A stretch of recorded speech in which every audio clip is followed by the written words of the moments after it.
직무유기 때문에 자신의 딸이 범인으로부터 보복 살해됐다며 40대 남성이 국가를 상대로 소송을 제기했습니다. 정치 원로들이 정가의 문을 다시 두드리고 있습니다. 최근 새정치민주연합의 지지율 하락과 무관하지 않다는 지적이 나옵니다. 새만금 수질이 6급수로 악화되면서 배수유통이 대안으로 제시되고 있습니다. 담수화를 고집해온 전라북도의 대응이 주목됩니다. 여러분 안녕하십니까? 계속해서 전북권 뉴스입니다. 1년 전 동네 한 대학병원에서 10대 소녀가 살해당한 사건. 당시에도 경찰의 신변보호 조치가 적절했는지 논란이 있었습니다. 살해당한 소녀의 아버지가 신변보호가 미흡했다며 국가를 상대로 소송을 제기했습니다. 김하연 기자가 보도합니다. 지난해 2월 16살 송모양이 30대 남성에게 납치 감금됐다 결국 흉기에 찔려 무참히 살해됐습니다. 남성은 범행 직후 스스로 목숨을 끊었습니다. 자신을 경찰에 신고한 데 대해 앙심을 품고 벌인 보복 살해였습니다. 1년 반 전의 사건이 마치 어제 같은 송양의 아버지. 당시 경찰 수사에 문제를 제기하며 인터넷에 글을 올려 서명을 받고 1인 시위도 하고 있습니다. 제가 명예가 있고 권력이 있고 그런 아빠였다면 이런 일은 없었다. 우리 너무 미안합니다. 가장 크게 제기되는 문제는 피해자 신변보호가 미흡했다는 겁니다. 송양은 사건 전날 경찰에 최초 신고를 했고 납치를 당한 뒤 재차 신고했지만 경찰은 송양이 다중전과가 있는 남성에게 감금까지 당한 상황에서도 별다른 보호 조치를 하지 않았습니다. 이에 대해 경찰은 피해자 아버지에게 신변보호를 해주겠다고 권유했지만 명시적인 답변이 없어 인권 등의 이유로 조치를 하지 않았다고 밝혔습니다. 결국 참극으로 이어진 사건에 대한 징계는 초동 조치에 대해 4명이 견책을, 신변보호 부분에선 그마저도 주의에 그쳤습니다. 일반적으로 생각할 때는 자기들로서는 통상적으로 업무 처리했을 뿐인데 결과가 이렇게 되놓으니까 좋은 징계를 먹었다는 말이죠. 송양의 아버지는 경찰관들의 직무유기로 막을 수 있었던 살인사건이 벌어졌다며 국가를 상대로 소송을 제기했습니다. MBC 뉴스 김하연입니다. 호남 신당설 등 야권 재편 가능성이 제기되면서 원로급 정치인들이 존재감을 드러내기 시작했습니다. 최근 여론조사에서 새정연 지지율이 신당보다 낮게 나온 것도 이런 현상과 무관하지 않아 보입니다. 고차원 기자의 보도입니다. 14대부터 전주에서 사선을 한 장영달 전 국회의원이 정계 복귀를 위한 행보를 시작했습니다. 올해 67세인 장 전 의원은 전북 정치 발전을 위해 기여하고 싶다며 20대 총선에 대한 생각을 드러냈습니다. 하지만 현역 의원을 의식한 듯 협력자적 역할을 강조하며 한 발 물러서는 모습도 보였습니다. 새정치민주연합의 현역들이 대단히 위기에 몰릴 수도 있는데 그 위기 때에 저 같은 사람들이 필요로 할 수도 있습니다. 정동영 전 의원과 김한주 전 지사도 꾸준히 20대 총선 후보군에 오르내리고 있습니다. 이른바 원로급의 출마설은 지역 정치를 독점하고 있는 새정치민주연합을 향한 유권자들의 평가가 후하지 않다는 점을 파고드는 측면이 강합니다. 새정연 전북도당이 실시한 여론조사에서 현역 의원 교체 여론이 높게 나온 점은 이 같은 현상과 무관하지 않습니다. 현실 정치인들에 대한 실망감에 기대해가지고 엎혀서 지금 자기의 자리를 보존하려고 하는 거죠. 야권 재편 논의는 연말을 전후해 진행될 가능성이 높고 그렇게 되면 원로들과 현역 의원, 여기에 새롭게 도전장을 낼 정치 신인들 간 이합 집산도 예상되고 있습니다. MBC 뉴스 고차원입니다. 동학농민혁명 국가기념일을 전주 화약일인 6월 11일로 제정하려는 움직임과 관련해 정읍지역단체들이 반발하고 있습니다. 정읍시민대책위는 전주 화약일인 6월 11일은 폐정개혁안을 국왕에게 상신하겠다는 약속과 동학농민군이 전주성에서 철수한 날이기 때문에 역사적 의미가 높지 않다며 동학정신을 기릴 수 있는 날로 기념일을 다시 제정해야 한다고 촉구했습니다. 새만금 내부 수질이 6급수 수준으로 악화되자 환경단체가 해수유통을 대안으로 제시했습니다. 새만금의 30%만 농업용지로 개발될 예정이기 때문에 새만금 전체를 담수화할 필요가 없다는 주장입니다. 유룡 기자가 보도합니다. 농림부 차관을 지낸 전 관료가 담수화 대신 해수 유통을 주장해 눈길을 끕니다. 농업용수인 4등급을 넘어 6급수가 환축되는 실정이어서 해수 유통을 통해 갯벌 보전과 해양 레저 활성화가 필요하다는 주장입니다. 2007년부터 3차례나 마스터 플랜이 바뀌어 농업용지가 100%에서 30%로 줄어든 상황. 4대 강처럼 보를 만들어 담수를 확보하면 되지 새만금 전체를 담수화할 필요가 없다는 것입니다. 보를 설치하면은 가능한 방법이 나올 수 있을 것이고, 하루 측은 해수유통을 우리가 신중하게 생각을 해서 수지를 목표 수지까지 맞추는데 노력을 해보자. 실제 새만금 300제곱킬로미터 가운데 정부가 직접 개발하는 농생명 용지는 94.3제곱킬로미터에 불과하고 나머지는 유보 용지로 남겨진 것이 현실입니다. 새만금은 지난해부터 급격히 수질이 악화돼 지난 96년 담수화를 포기하고 해수를 유통한 시화호의 전철을 밟을 가능성이 높습니다. 담수화 과정에서 해수와 담수가 잘 섞이지 못하고 산소 부족으로 조류가 지속적으로 발생할 수밖에 없습니다. 아래 저층 쪽에 산소 공급이 잘 안 돼서 유기물이 부패되고 영양염료가 공급되는 이러한 상황이 이루어지고 있습니다. 명품 도시 개발을 위해 외자 유치에 매달리는 전라북도에게도 해수 유통과 해양 레저 개발은 또 다른 가능성을 가져다 줄 수 있습니다. MBC 뉴스 유룡입니다. 새만금의 해수를 유통시키면 조력 발전도 가능하다는 의견도 제시됐습니다. 하지만 새로운 환경 변화도 우려된다는 지적도 나왔습니다. 계속해서 이경희 기자입니다. 방조제를 쌓고 나서 담소의 수질이 급격히 나빠진 시화호. 결국 해수 유통을 결정하고 더불어 조력 발전 사업도 진행했습니다. 호수의 수질이 좋아진 건 물론이고 발전소에서 지난해 553기가와트의 전력을 생산했습니다. 유류를 수입하지 않고 연간 1,000억 정도의 대체 효과로 청정 에너지를 생산하고 있습니다. 비슷한 여건인 새만금에도 조력 발전이 가능할까?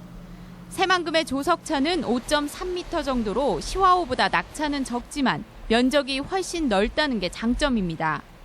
전문가들은 신시 배수관문 쪽에 시설을 설치하면 1년에 60만 명이 가정에서 사용하는 양의 발전이 가능할 것으로 추정합니다. 새만금 내의 수질을 개선하기 위해서 해수 유통을 하게 된다면 새만금 지역이 경제적인 조력 발전을 할 수 있는 적지가 될 수가 있다는 것이죠. 하지만 건설 비용만 1조 4천억 원으로 만만치 않습니다. 또한 퇴적물 이동이 잦은 새만금의 특성상 환경오염 문제가 발생할 수 있고 어장에도 악영향을 끼칠 수 있어 면밀한 검토 뒤에 접근해야 한다고 전문가들은 지적했습니다. MBC 뉴스 이경입니다. 전주 지역에서 오수와 빗물이 정화되지 않은 채 하천으로 흘러들고 있지만 해결책이 없는 것으로 나타났습니다. 전주시는 시설 용량을 초과하는 빗물이 오수와 섞여 방류됨에 따라 내년에 200억 원을 들여 정화시설을 설치할 계획이지만 국비 확보가 미지수입니다. 비가 올 때 오수와 함께 방류되는 것은 대부분 시군이 마찬가지며 하천은 물론 새만금 수질에도 악영향을 끼치고 있습니다. 88고속도로 확포장이 공사 7년 만인 올 12월쯤 마무리됩니다. 이번 완공을 계기로 동서화합을 위한 대규모 행사와 사업도 함께 추진됩니다. 임홍진 기자입니다. 지난 84년에 현재 노선인 2차선으로 건설된 88고속도로는 2008년부터 4차선 확포장 공사가 추진됐습니다. 총 2조 1,000여억 원의 사업비가 투자된 전남 담양에서 경북 성산에 이르는 142.8km의 공사가 마무리되면 운행 시간은 30분, 운행 거리는 12km가 단축됩니다. 올 연말 완공을 앞두고 도로공사와 고속도로가 통과하는 8개 자치단체장이 길을 통한 화합의 한마당 행사를 열자는데 합의했습니다. 단체장들은 또한 공사 측에 고품질 서비스 제공과 편의시설 확충을 건의했습니다. 한 일정 기간 동안, 일주일이나 한 달 동안 프리패스를 시켜주면 어떨까 생각을 한번 해봤어요. 이게 고속도로의 도로공사에 어떤 영향을 줄지 모르지만은. 영호남의 화합과 교류 활성화를 위해 직거래 장터와 관광 홍보 행사도 공동으로 개최됩니다.